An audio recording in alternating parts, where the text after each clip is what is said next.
자, 먼저 나오는 인물이 아리마대의 부자 요셉이다. 이 인물이 등장을 합니다. 부자 요셉. 네, 사실 그 다른 성경에 보면 이분을 이제 부자 요셉이라고만 표현을 안 하고 마가복음에 따르면 존경받는 공의원이다. 또 하나님 나라를 기다리는 자다. 이렇게 이야기함으로써 아리마대 출신의 이 요셉이라고 하는 사람이 예수의 어떤 그런 신실한 제자, 혹은 당대에 있었던 어떤 권세 있는 사람, 이런 것을 부각했다 그러면 오늘 57절에 보시면 그도 예수의 제자이기는 한데 그가 누구냐? 부자더라. 이거를 강조하고 있어요. 우리가 이제 마태복음을 읽을 때 과연 부자가 구원받을 수 있겠는가? 그래서 예수님은 가난한 자들을 위하여 왔다. 예수님은 이제 가난한 사람들 편에 있다. 오죽하면 예수님이 이 땅 위에서 너희들이 나와 같은 어떤 작은 이들을 대한 것이 곧 나에게 대한 것이다 라고 했을 때 사람들이 자꾸 사회적 약자, 가난한 사람, 핍박받는 사람, 억울한 사람, 힘없는 사람, 갑질 당하는 사람 이렇게 봤단 말이에요. 과연 그것이 맞겠는가? 마태복음 읽기에 따르면 부자가 비록 천국에 들어가기가 정말 쉽지 않지만 실상 마태복음 전체를 통해서 보면 어떤 느낌이 있어요? 가난해지면 천국 가느냐? 그 얘기는 아니에요. 귀신 들리면 천국 가느냐? 그 얘기도 아니에요. 병 들면은 그러면 천국 가느냐? 그 얘기는 더더욱 아니에요. 그런 건 아니에요. 그러니까 부자도 천국 가기 힘들지만 마태복음 전체를 읽으면 부자가 됐든 가난한 자가 됐든 누가 됐든 심지어는 예수 그리스도의 제자 12명 가운데조차도 천국 가기가 쉽지 않아요. 그러니까 이 마지막 부분에 왜 마태가 부자 요셉이다라고 말을 했는지 우리는 사실 명확하게 알 수는 없습니다. 그러나 분명한 것은 이 마태복음 앞부분에 보시면 분명히 부자 청년이 19장에서 재물 때문에 예수님 뒤따르는데 뭔가 문제가 생겼어요. 근데 이 사람은 오늘 이 성경에 나오는 이 사람, 그러니까 요셉이라고 아리마대 요셉이라고 불리우는 이 사람은 부자인데 가장 낮은 자로 죽으신 예수님의 그 무덤을 마련하는데 그의 부를 사용해, 그의 재물을 사용합니다. 사실 가난한 사람이라면 예수님의 무덤, 이 돌무덤을 마련할 수 없었을 거예요. 물론 십시일반에서 예수님의 무덤을 마련할 수도 있겠으나 주의 제자들이 기본적으로 예수님이 별세하신다 이걸 인정하지 않았어요. 예수님이 죽는다 그다지 생각하지 않았어요. 예수님이 망할 것이다, 죽을 것이다, 이렇게 이 세상에서 사라지게 될 것이다 그런 거는 불경하다고 해서 생각한 게 아니라 그들은 아예 다른 기대를 가지고 있었어요. 예루살렘에 가면 예수님이 자신의 나라를 이루시고 심지어는 주의 제자들 가운데 형제가 있었는데 그 형제들이 주의 우편과 좌편에 앉을 것이라고 당당하게 생각을 했어요. 예수님의 일대기가 예수님의 인생이 여기서 끝장날이라고 누구도 생각하지도 기대하지도 바라지도 않았다 말이에요. 예수님의 죽음을 바라지 않았다고 하는 것은 예수님을 사랑하기 때문이 아니고 예수님이 죽어버리면 아무것도 이룰 수 없기 때문에 절망 가운데서 그들이 거절한 거죠. 그런 가능성에 대해서는 아예 생각도 안 하는 거죠. 자, 여하튼 그러다 보니 이 부자 청년, 앞에 나왔던 부자 청년은 재물을 버리고 주님을 따르라 라고 하는 주의 요청에 심각하게 낙담을 합니다. 그러면 부자가 모두 다 재물을 버리고 주를 따르느냐? 그렇지는 않았던 것 같아요. 우리가 매번 성경을 읽을 때마다 특별히 부활절 가까이 나와서 매번 읽는 그 성경 가운데서 아리마대 요셉은 오늘 본문에 따르면 부자다. 아예 대놓고 부자다 이렇게 얘기하고 있어요. 어떤 시대에는 부자를 경멸합니다. 부자를 싫어합니다. 모든 사람들이 공평하게 부를 나누어 가지면 똑같이 살아가야 되는데 부자가 있다는 것 자체를 거부합니다. 그러나 오늘 성경에 보면 분명히 그는 부자예요. 그리고 그의 부요함을, 그의 재물을 주를 위하여 사용하고 있다라고 하는 겁니다. 다른 제자들은 주님과 관계 있다라고 하는 것이 부끄럽기도 하고 두렵기도 해서 주님과 관계없다고 전부 다 도망가요. 대표적인 인물이 베드로죠. 예수님과 관계 있다라고 하는 것이 드러나는 순간 그도 신변의 위협을 느낄 수 있기 때문에 종종 사람들이 예수님과 가까운 존재였다, 나는 예수님의 사람이었다, 이걸 다 숨기는 이 마당에 이 부자인 아리마대 요셉, 게다가 그는 공회원이었어요. 물론 이제 마태복음에는 나타나지 않습니다만 부자들일수록 잃을 것이 많기 때문에 자신을 함부로 드러내지 못합니다. 잃을 것이 없는 사람들은 막 살 수도 있죠. 잃을 게 별로 없잖아요. 예전에 우리 조선시대 이후 몇몇 우리나라 사람들도 예전에는 사실 문 열어놓고 살았어요. 대문 열어놓고 살았어요. 별로 갖고 갈 게 없어요. 근데 요즘은 안 그렇죠. 요즘은 문 꼭꼭 걸어 잠그셔야 돼요. 큰일 납니다. 문 열어놓고 주무시면 안 돼요. 문을 꼭 닫으셔야 돼요. 아무리 더운 여름이라도 문을 꼭꼭 닫아야 된단 말이에요.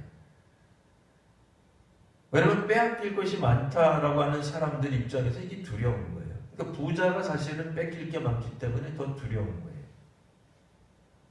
근데 이 부자가 감히 이제 그 빌라도에게 가서 예수의 시체를 달라라고 하는 이야기를 한단 말입니다. 이 보통 믿음 혹은 결단이 없고서는, 용기가 없고서는 이런 말 못하는 거죠. 자, 이런 측면에서 볼 때 어떤 사람에게서는 부가, 재물이 예수님 따르는데 방해가 됩니다. 근데 어떤 사람에게는 부요함이 예수님 뒤따르는데 방해가 되지 않습니다. 어떤 사람들은 아픔과 시련 때문에 예수님을 믿고 따라가는 사람들이 있어요.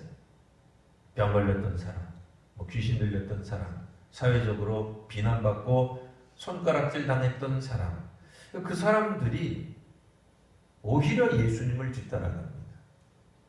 사실 예수님 뒤따라가서 얻었던 모든 사람인지는 잘 모르겠으나 상당수의 사람들이 병고침을 받고 귀신 들림의 현상이 사라진 건 맞아요. 그렇다고 해서 그들의 가난이 해결됐겠는가? 그렇진 않은 거예요. 그들이 사회적으로 종교 지도자들이나 정치 지도자들이 이렇게 약간 비난하는, 경멸하는, 조소하는 그런 시선으로부터 과연 예수님을 따르는 무리들은 해방됐을까? 그렇지 않아요. 여전히 그들은 사람들로부터 지탄을 받았을 거예요. 예수님의 제자 중에 세리가 있다는 거 여러분 어떻게 생각되십니까? 로마의 앞잡이잖아요. 우리식으로 말하면, 왜 우리 역사식으로 치환해서 설명하면, 변환해서 설명하면 일본 앞잡이에요. 그런 것들을 우리가 과연 수용할 수 있을까? 예수의 제자가 된다고 해서 갑자기 우리의 신분이 상승되고 문제가 해결이 되고 어려움이 해결되고 병이 낫고 귀신이 쫓겨나가고 가난이 해결되고 우리의 억울함이 해소가 되며 우리의 명예가 회복되는 역사가 일어났겠는가? 아니에요. 그렇진 않아요. 근데 어떤 사람들은 가난하기 때문에 예수님을 만나고 억울하기 때문에, 아픔 때문에, 그것이 육신적 아픔이든 마음의 아픔 때문에 예수님을 따라가게 됩니다. 근데 어떤 사람은 육신적 아픔 때문에, 마음의 아픔 때문에 예수님을 떠나갑니다. 적어도 아리마대 요셉 같은 경우에는 예수님을 얻어서 무엇을 얻을까 이런 생각하지 않았던 것 같아요. 만약 그가 명예를 원했다, 부귀를 원했다 그러면 오늘 예수님의 시신을 달라고 하지 못했을 겁니다. 예수님을 뒤따르면서 얻는 것이 마음의 안식이었다라고 한다면 사람들은 오늘 예수님을 마땅히 버리는 게 맞죠. 마음의 안식을 얻을 수 없잖아요. 예수님이 죽어버렸는데 무슨 마음의 안식이 나오겠어요? 이제는 더 이상 예수님 뒤따라 다니면서 병 고치는 역사도 없을 것이고 귀신 들린 현상을 해결해 줄 누구도 없을 겁니다. 오병이와 같은 기적도 더는 안 일어날 겁니다. 예수님 따르는 이유가 뭘까요? 아리마다 요셉에게 있어서는 그저 예수님과 함께 있는 게 기쁜 거예요. 즐거운 거예요. 물론 우리가 신앙을 이야기할 때 신앙은 우리가 하나님 사랑하는 것보다 하나님이 우리를 사랑하는 것이 우선이에요. 근데 그렇다고 해서 우리가 하나님 사랑하는 것을 생략하거나 없어도 되는 건 아니에요. 정확하게 맞다는 얘기예요. 우리 교회에서는 성령께서 역사하시는 이 방법 중에 하나는 우리 교회는 핸드폰이 울리게 돼 있어요.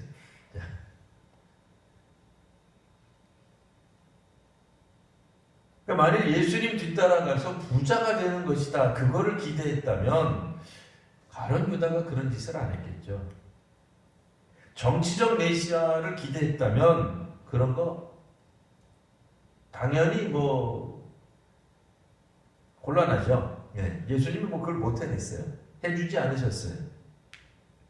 예수님을 뒤따르는 모든 사람들의 마음의 평안이 있었느냐? 그럼 가룟 유다는 마음의 평안이 없었어요. 평안하지 않았어요. 불편했어요. 베드로도 마찬가지예요. 사단아 내 뒤로 물러가라. 기분 좋을 사람이 어디 있어요? 겟세마네 동산 너희 아직도 자느냐? 기분 좋을 사람이 어디 있어요? 예수님이 제자들에게 물론 이런 말씀을 하셨어요. 너희가 마음에는 원이로되 육신이 약하도다. 그렇다고 해서 예수님이 너희들이 아직도 자느냐? 그 얘기 안 하신 건 아니에요.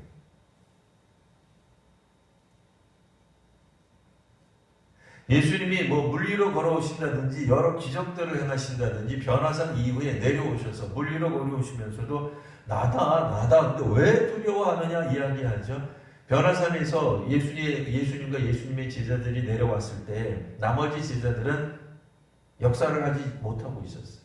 귀신을 못 쫓아내고 있었어요. 믿음이 부족하다. 그런 얘기 하세요. 그런 얘기 들으면 상당히 기분 나쁘죠. 주의 제자들이 마음이 평안했을까?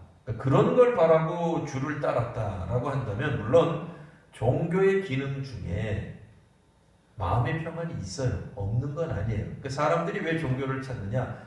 좀 마음의 안식을 찾으려고. 있어요. 처음 찾을 때 얘기해요. 오래 다니신 분들은 그러시면 안 돼요. 하나님이 우리의 마음의 평안을 해결해 주시는 해결사가 아니세요. 아리마다 요셉, 그리고 오늘 성경에 나타나 있는 61절에도 보시면 거기 막달라 마리아와 다른 마리아가 무덤을 향하여 앉았더라. 이들이 지금 마음에 평안이 있을까요? 없어요. 슬픔이 있어요. 절망이 있어요. 눈물이 가득해요. 그런데도 이 여인들은 예수님을 떠나지 않고 있습니다. 물론 군병들이 지키고 있기 때문에 예수님의 그 무덤 안에 들어가서 뭘 어쩌고 그러지는 못해요. 공권력이 지키고 있으니까.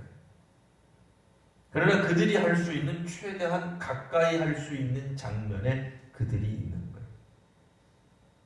아리마다 요셉도 막달라 마리아와 다른 마리아, 성경에서 그다지 주목받지 못했던 인물들이 정말 예수님의 마지막 순간에 예수님이 죽고 더 이상 우리에게 그 어떤 것도 우리에게 아무것도 줄 수 없을 때 오히려 이들이 예수님께 그들의 사랑을, 헌신을 주고 있어요.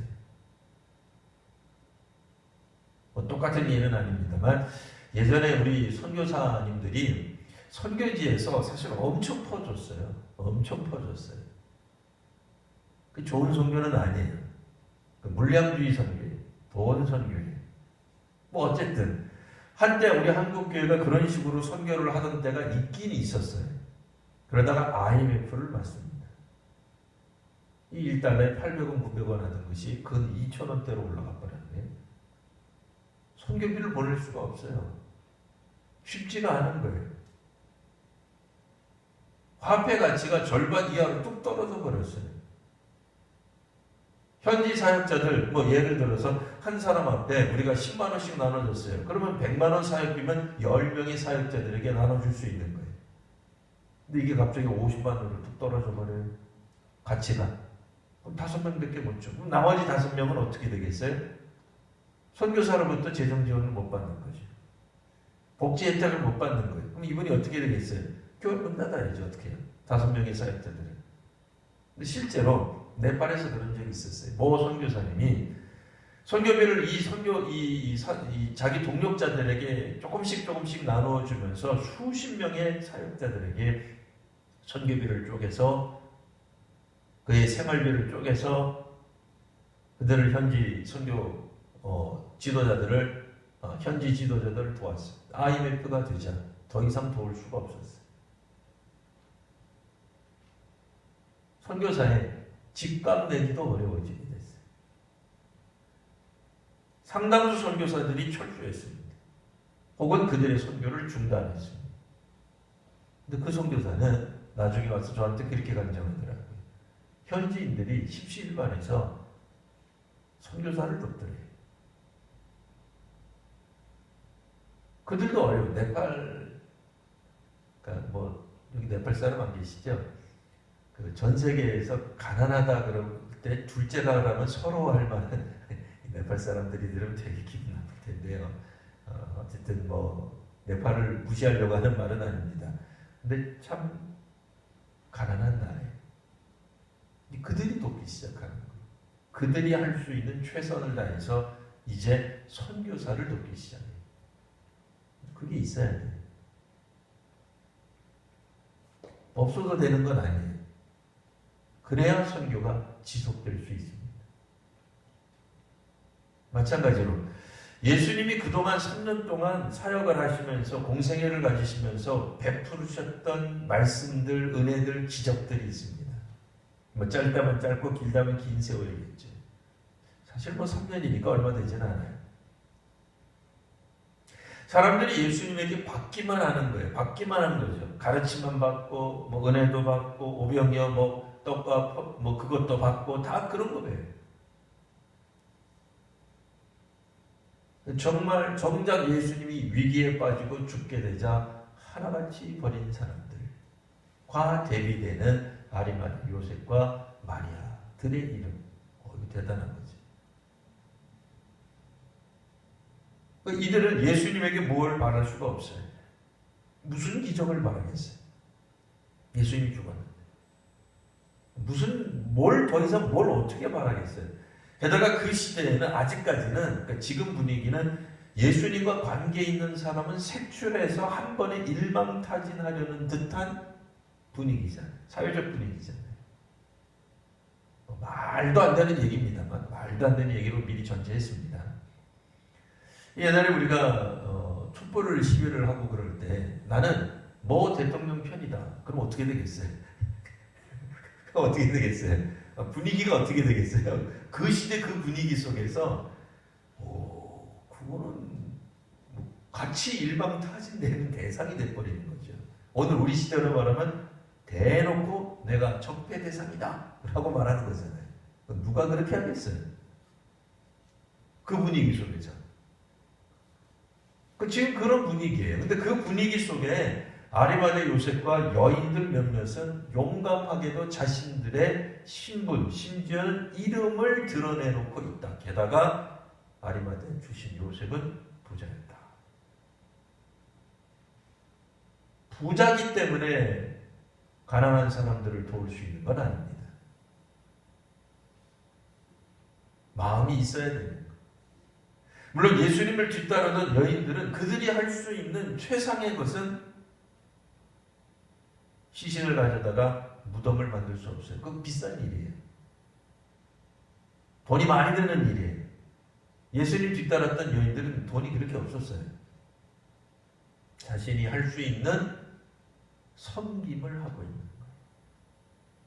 거예요. 둘 다 멋진 거예요. 그러니까 부자는 부자대로 자기가 예수님 사랑한다는 것을 고백하고 있고요. 가난한 여인들, 뭐 혹은 예수님께 도움을 받았던 여인들, 뭐 어쨌든 그 여인들은 예수님 사랑한다는 자신들의 모습을 보여주고 있는 것입니다. 이게 예수님 따라가는 사람들이 마지막에 보여줘야 되는 모습이에요. 예수님 뒤따라서 우리가 무엇을 기대하십니까? 명예입니까? 부자가 되는 겁니까? 아니면 사람들이 우리를 인정해 주는 겁니까? 명예를 회복하는 것이겠습니까? 이런 모든 것들이 아무리 우리가 예수님을 잘 따르고 예수님께 열심을 해도 이런 것들이 우리에게 보상으로 주어지지 않는다 그럴 때 그래도 예수님 믿으실 생각이 있으십니까? 어떤 사람은 돈이 있어서 예수님 따르는 걸 포기했습니다. 어떤 사람은 돈이 있어도 예수님 따르는 걸 포기하지 않습니다. 어떤 사람은 가난해지기 때문에 예수님을 따라도 별반 부자가 되지 못하고 여전히 가난하기 때문에 그들의 꿈이 사라져버린 나머지 예수님을 돈 받고 파는 제자도 있어요. 여전히 가난하지만 예수님 따르는 사람도 있습니다. 예수님을 따르는 이유가 사랑이 아니라면 하나님이 우리를 구원하시는 이유가 사랑인 것처럼 우리가 예수님을 뒤따르고 하나님을 뒤따르는 이유가 사랑이 아니라면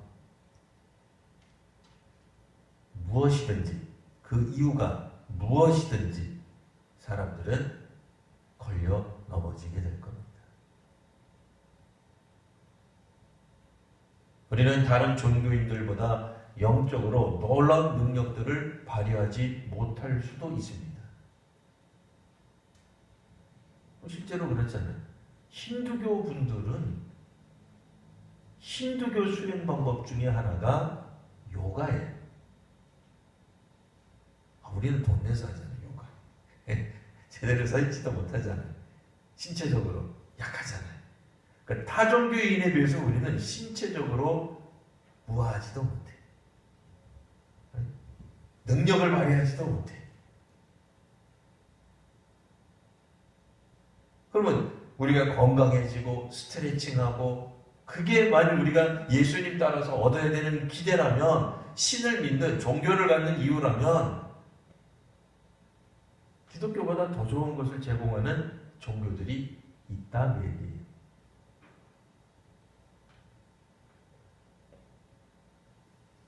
명예를 숭상하는 종교도 있어요. 물론 우리가 생각하는 명예하고 조금 차이가 있긴 합니다만 명예를 굉장히 중요하게 여기는, 심지어는 명예 때문에 살인을 해도 죄가 안 되는 그런 종교도 있어요. 얼마나 서로 존중해 주겠어요. 서로가 서로를. 명예 때문에 살인도 가능하다니까요. 근데 명예 때문에 살인하면 그 내버려둬 보기는 괜찮다. 이해한다. 이렇게 하는 거예요. 근데 우리는 안 그래요. 서로가 서로의 명예를 훼손시키기도 해요. 같은 신앙 공동체 안에서 다른 사람의 명예를 훼손시키는 일쯤은 그냥 호흡하듯이 밥 먹듯이 해버려요. 거기에 진절만이 난 사람들은 뭐라고 생각하겠어요? 명예를 존중해주는 종교를 찾아가야지. 그렇게 하는 종교가 있다니까요. 잘해주고. 심지어는 이단 중에는 결혼도 시켜줘. 세상에. 결혼도 시켜주네 이게. 어떤 이단인지 아시죠 다. 그러니까 시집장가 못 간 사람들, 나이 든 사람들이 실제로 거기 가는 거예요. 거기 진짜로 가요. 제가 아는 어떤 분도 통일교도가 있어요. 제가 아는 어떤 분도. 제 고등학교 동창인데 몇 년 전에 만났는데 결혼을 했는데요. 외국인하고 결혼하셨더라. 어찌 된 일이냐 물어보니까 자기가 통일교도가 됐대. 나 이거 참. 나 이거 참. 기독교인이었어요. 가세가 기울어졌어요. 결혼을 못했어요. 결혼을 하고 싶었어요. 모 종교 갔더니 결혼을 시켜주더라고요. 예수 믿어 시집장가도 잘 가고 대학도 잘 가고 유학도, 여러분 유학 보내주는 종교가 있다니까요. 이슬람. 네. 엄청난 재정으로 손 하나 까딱 안 하고 공부만 할 수 있도록 다 해줘요.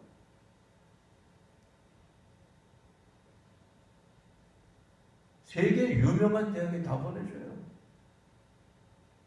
물론 본인의 실력이 돼야 합니다만, 여하튼 타종교가 가지고 있는 그들이 제공하는 어떤 것들에 비해서 점점 기독교는 사실은 뭐 그렇게까지 우리가 잘하고 있지 않아요. 그분들이 제공하는 육신의 건강, 우리 못하잖아요. 요가를 통해서 우리의 어지간한 뭐 병도 낫고, 뭐 허리 아픈 것도 낫고, 그런 거 없잖아요, 우리는. 예수님을 뒤따르기 때문에 우리가 만약 기대하는 것이 뭐 건강이라든지, 부유해지는 거라든지, 인격적으로 우리가 고양된다든지, 유학을 간다든지, 시집장가 간다든지, 우리의 삶이 완전히 보장된다든지, 그렇게 하는 거라면 기독교보다 이미 다른 종교가 훨씬 더 많은 혜택들을 주고 있다라고 하는 겁니다. 우리가 예수님을 따르는 이유가 뭡니까? 무엇을 얻기 위함입니까? 아니면 예수님을 사랑하기 때문입니까? 예수님을 사랑하지 않으면 끝까지 가기 어렵습니다. 오직 예수님을 사랑하는 마음으로 교회도 다니시고 우리 주님도 믿으시고 하나님 사랑하시기 바랍니다. 다른 사람의 위로, 다른 사람의 권면, 다른 사람이 나를 도와주고 이런 거 기대하면 다 실망하게 돼 있어요. 외로울 때 그들이 나를 버려. 예수님 입장에서도 마찬가지잖아요. 정말 어려울 때 주의 제자들이 주를 버리잖아요. 그렇다고 주님이 그들을 버립니까? 그렇진 않아요. 오늘 예수님의 이 죽으심 앞에 우리가 물론 예수님의 죽으심을 묵상하는 날이긴 합니다. 성금요일이고 주제는 거기에 있습니다만 우리가 예수님의 그 마지막 순간에 함께했던 사람들은 도대체 무엇을 기대하고 있었을까를 한번 같이 묵상해 보았습니다. 오직 예수님을 사랑하는 마음, 그 마음으로 오늘도 우리 신앙하며 살아가는 우리 귀한 성도님들, 저와 여러분 모두가 되시기를 바랍니다. 이 시간 우리 함께 기도할 때 주님, 우리가 주님 뒤따르는 이유가 주님 뒤따르는 목적이 이제는 예수님 사랑하는 것이 되게 해주옵소서. 다른 것 아니라 우리가 여기서 무슨 부귀영화를 더 누리겠습니까? 사람들의 존중을 받겠습니까? 아니면 사람들의 배려를 받겠습니까? 아니면 사람들이 이제 우리를 좀 알아줘서 우리를 좀 높여주는데 우리의 목표를 두겠습니까? 그저 우리가 할 수 있는 대로, 그냥 우리가 할 수 있는 대로, 부자는 부자대로, 가난한 사람은 가난한 대로, 자기가 예수님 사랑하는 것을 이야기할 수 있는 주의 제자들처럼 이 향유 옥합 깨뜨리면 수많은 가난한 사람들 나누어 줄 수 있을 텐데 그런 얘기 좀 그만하고 자기가 바라는 게 아니면 그만하시고 그저 예수님 사랑하는 자기 이야기만 하시면 될 것 같아요. 예수님 뒤따르지 못했으면 베드로처럼 후회도 하시고 울기도 하시고 예수님 다시 그곳에 있으면 그냥 있는 대로 침묵하고 또 조용히 뒤따르는 그 모습. 오늘 이 시간 우리 함께 기도할 때 예수님 사랑하는 것만이 남게 해 주옵소서. 우리가 저 천국 갈 때도 예수님 사랑한 것만 기억나게 하여 주옵소서. 이 시간 함께 기도하겠습니다. 걸어가신 주님, 우리가 주님을 뒤따르는 목적이 뭡니까? 왜 우리 주님을 뒤따릅니까? 아버지 하나님, 주를 따라갈 때 오히려 위험이 증폭되고 오히려 눈물이 흐르고 오히려 절망만이 남았습니다.